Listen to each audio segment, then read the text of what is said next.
ہم نے جب نئی بندوق خریدی یہ سوچ کر خریدی، میں اپنے باپ دادا سے آپ کو بتا رہا ہوں، جب نئی بندوق خریدی یہ سوچ کر خریدی کہ کبھی وقت آیا نا تو کشمیر اور فلسطین اس کے حق کے لیے یہ استعمال ہو جائے تو اللہ ہم سے راضی ہو جائے گا، ہمیشہ یہ سوچا۔ لیکن آج ریاست کی کیا پالیسی ہے کسی کو سمجھ آ رہی ہے؟ پاور کوریڈورز میں ان کے بڑے تعلقات ہیں، ایکسیپٹیبلٹی بہت ہے۔ وہ کہہ رہے ہیں، علامہ راجہ ناصر باز صاحب نے کہا ہے، انہوں نے کہا جنرل باجوہ نے ہمیں کہا NDU میں اسرائیل کے سفارت خانے کے حوالے سے، ایک طرف ہم یہ خبر پڑھ رہے ہیں کہ وہ گورے غیر مسلم وہ فلسطین کو تسلیم کر رہے ہیں، ساتھ ہی دوسری خبر اب یہ پڑھ رہے ہیں کہ جہاں پاکستان کے اندر جو کرتا دھرتا اور طاقتور لوگ ہیں وہ اسرائیل کو تسلیم کرنے کی بات کر رہے ہیں۔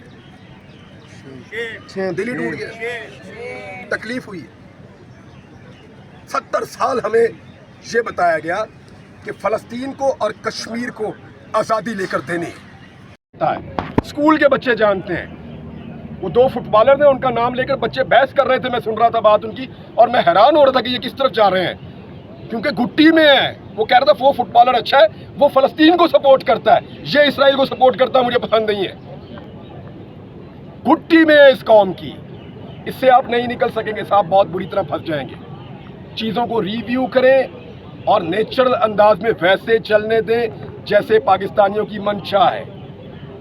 اور میں مطالبہ کرتا ہوں اس پلیٹ فارم سے اور دوسرے پلیٹ فارمز پہ جہاں جہاں مجھے موقع ملے گا کہ یہ جو 2 قتل ہوئے ہیں یہ رائے گاہ تو نہیں جائیں گے انشاءاللہ، یہ اللہ کے ہاں قبول ہے اور شہید ہیں 2، لیکن ریاست کی بھی کوئی رسپانسبلٹی ہوتی ہے، کوئی ذمہ داری ہوتی ہے۔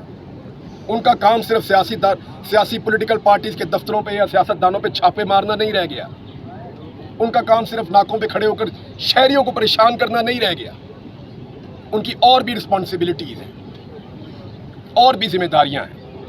انہیں انصاف دیجیے، انہیں انصاف دیجیے، اس قتل کو انصاف دیجیے، قاتل کو سزا دیجیے تاکہ آئندہ اس طرح کے اقدامات نہ ہوں۔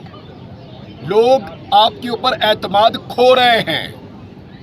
اسی طرح آہستہ آہستہ یہ ہوتا ہے کہ معاملہ شروع ہوتا ہے اور لوگ اپنا اعتماد کھوتے کھوتے ریاست سے دور ہوتے چلے جاتے ہیں۔ ہمارے سامنے بے شمار مثالیں ہیں۔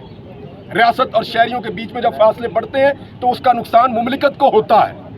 اس نقصان سے بچنا ہے تو ہوش کے ناخن لیجیے۔ میں نے آپ سب کا بہت وقت لے لیا، آپ سب کا سننے کے لیے بہت شکریہ۔